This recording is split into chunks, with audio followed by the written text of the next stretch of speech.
कोई भी सरकारी एजेंसी दूसरे के अलावा बिना सर्वे किए, बिना इनके पुनर्वास की प्रक्रिया के ऊपर एक सोशल डिस्कशन किए बिना ये नहीं तोड़ सकते हैं झुग्गियां। ये इनके अधिकार है साथियों।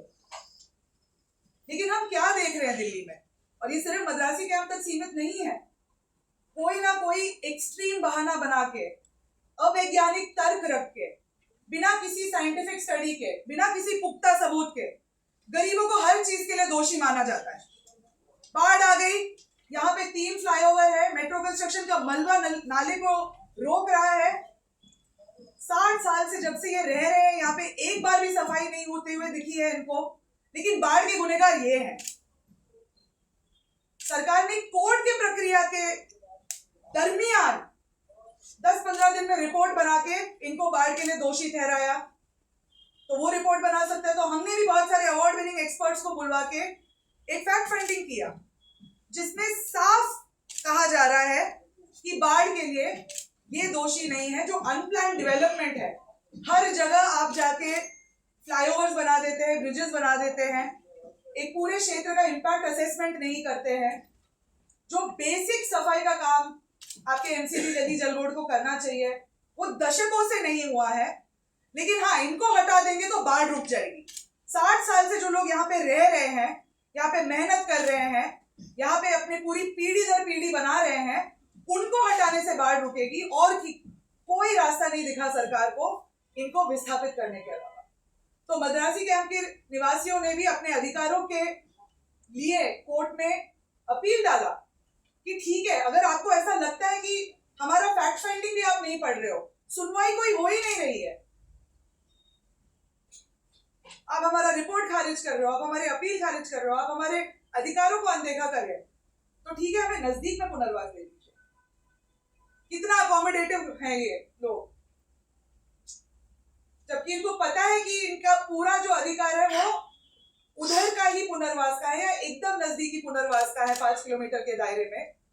जबकि ये बाढ़ के गुनहगार नहीं है, ये वहां के सफाई के अभाव के गुनहगार नहीं है, ये वहां पे इतने सारे जो इंफ्रास्ट्रक्चर डेवलपमेंट प्रोजेक्ट्स के कारण मलबा फेंका जाता है उन नालों में, उनके गुनहगार नहीं है।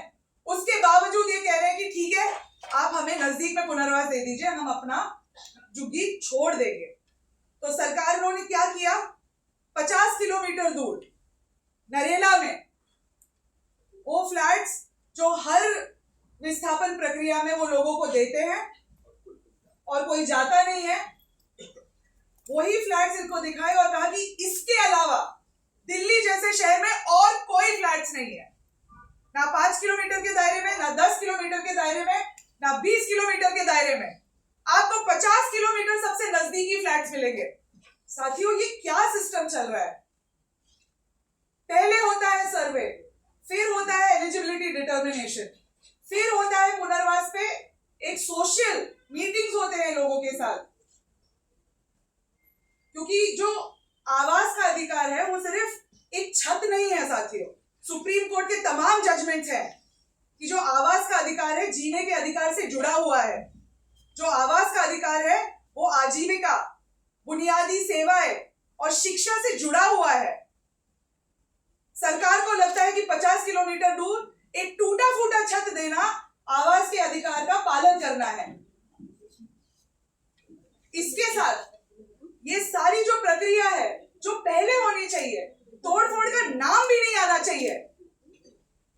ये प्रक्रिया तभी चालू होती है जब सरकारी एजेंसियां तोड़फोड़ का नोटिस लगाती है और फिर हमारे गरीब झुग्गी वाले, जिनके पास बड़े बड़े लॉयर अफोर्ड करने के लिए संसाधन नहीं है, अपना रोजगार काट के ये लोग मीटिंग्स कर रहे हैं, भाग रहे हैं नरेला में, देख रहे हैं वहां पे क्या हालात है। सरकार का काम झुग्गी वाले कर रहे हैं कि हमें उचित पुनर्वास कहां मिल सकता है इस शहर में।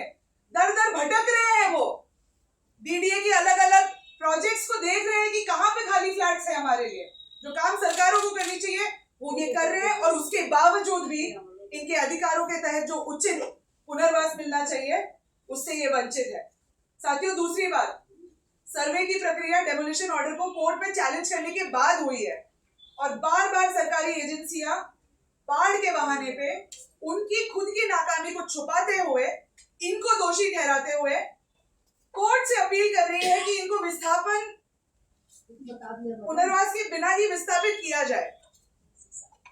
और जो सर्वे हुआ है, जो सर्वे किया गया है, वो भी इतनी जल्दी हुआ है। दिसंबर का 1 महीने में सर्वे हुआ है, जिसमें से 500-600 जो घर है उसमें से आधों को तो गिना ही नहीं है।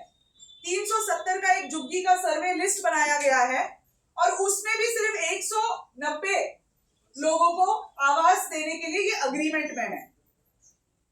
तो एक तो वो 50 किलोमीटर दूर हमें फेंकना चाहते हैं, लेकिन उसमें भी वो 1/3 2/3 लोगों को नरेला के मकान देने के लिए तैयार है।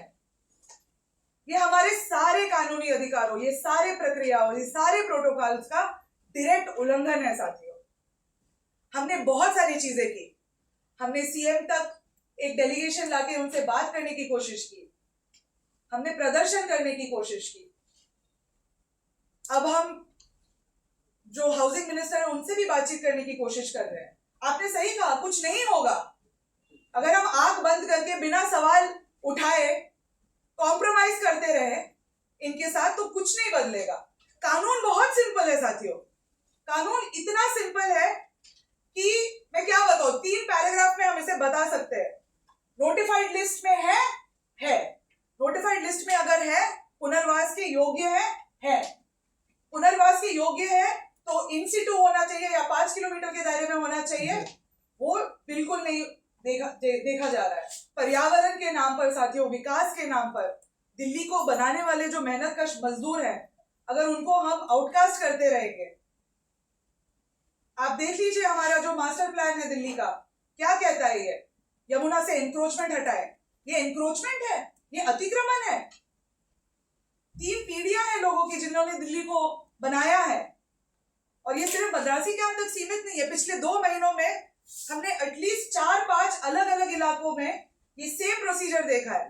डेमोलिशन नोटिस आता है, जो भी उनकी कानूनी प्रोटेक्शन होते हैं उसको नजरअंदाज किया जाता है, फिर हम कोर्ट में चले जाते हैं और कोर्ट में सरकार के तमाम जो लॉयर आते हैं कानूनों के बिल्कुल विपरीत कोर्ट से डेमोलिशन का आग्रह करते हैं, सफाई के बहाने, बाढ़ के बहाने, सौंदर्यकरण के बहाने,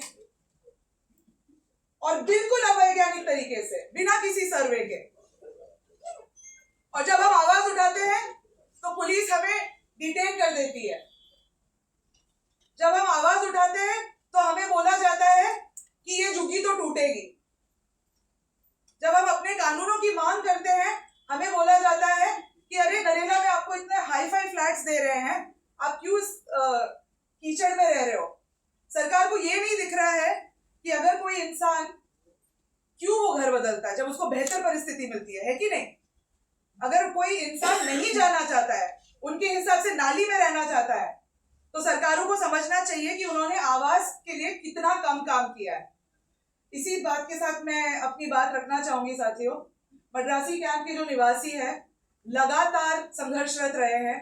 डीवाईएफआई इस संघर्ष में उनके साथ कंधे से कंधा मिला के लड़ने के लिए बैठी हुई है। कोर्ट की प्रक्रिया चल रही है। पीडब्ल्यूडी फिर से आके 10 तारीख के लिए नोटिस लगा रहे हैं। दिल्ली पुलिस उनका साथ दे रही है। ये भी कानून का उल्लंघन है। इसमें कहा है फर्स्ट पैरा सेकंड पेज में, local police authorities, no police will be provided to any agency to Delhi.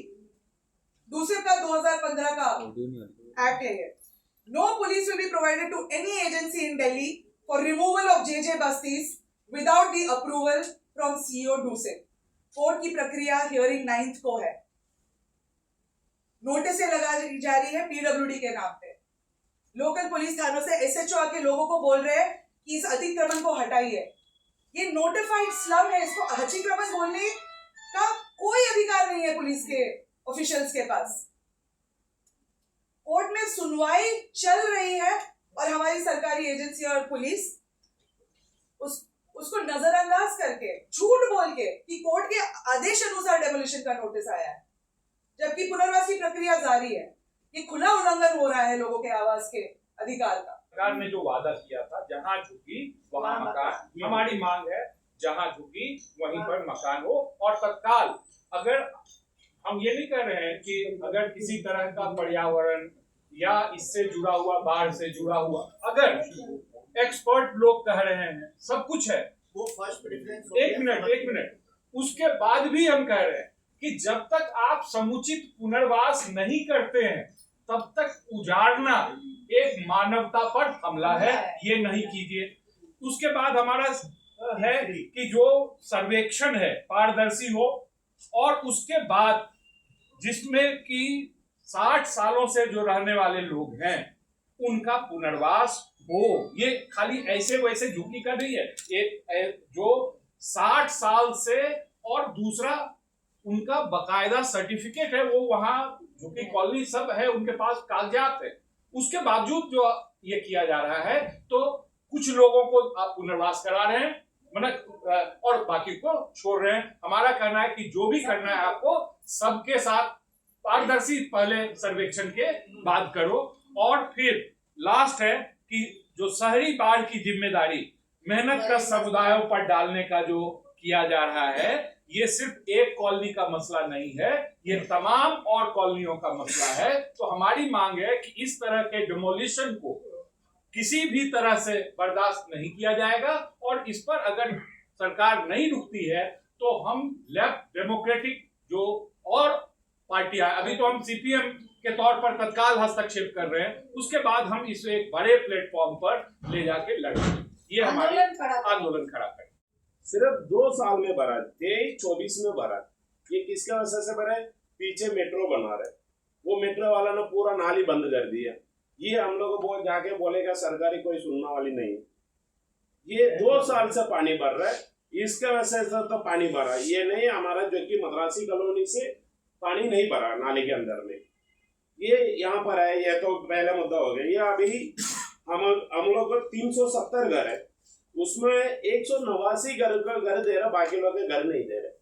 और यहाँ से हम लोग तोड़ के कहाँ भेज रहे हैं? लोगों नरेला भेज रहे। नरेला में ना स्कूल है, बस सर्विस नहीं है, और हमारा लड़का लोग पढ़ रहे हैं जहाँ पर हम लोग रहते हैं ना, पूरा गाड़ी साफ करते हैं, कोटी में जाके काम कर रहे हैं, कोई जाके ऑफिस में दुकान में ऐसे काम कर रहे हैं। इन लोगों का रोजगारी पूरा छिन जाएगा। वहां पर अगर नरेला जाएगा पूरा, इनको रोजगारी पूरा छिन जाएगा, और इन लोग वहां जाके क्या करेगा? उसमें भी ये अभी आगे डीसीपी वाला बोलते हैं तुम लोग यहाँ ज्योति में रहते, वहां जाके मकान में रहेगा। वो मकान हम लोग क्या स्कूल फीस भर देगा ना? हम लोग रोजगारी खाने के लिए रोटी दे देगा? कुछ नहीं देगा। मकान में रह के क्या करेगा वहां पर हम लोग जाकर? और उसमें भी हर आदमी लोग दे रहे, 189 आदमी लोग घर दे रहे, बाकी लोग घर नहीं दे रहे। अगर दे रहे सब लोग को पूरा घर दो, और आस पास में हम लोग 5 किलोमीटर 10 किलोमीटर के अंदर में घर बना दे। अगर घर नहीं बनाया, हम लोग कहीं शिफ्ट करके रख दो। तुम लोग 2 साल में घर बना के वही जगह में बना के दे दो जहाँ जो कि वही मकान में जो सरकार हम लोग को कार्ड दिया है।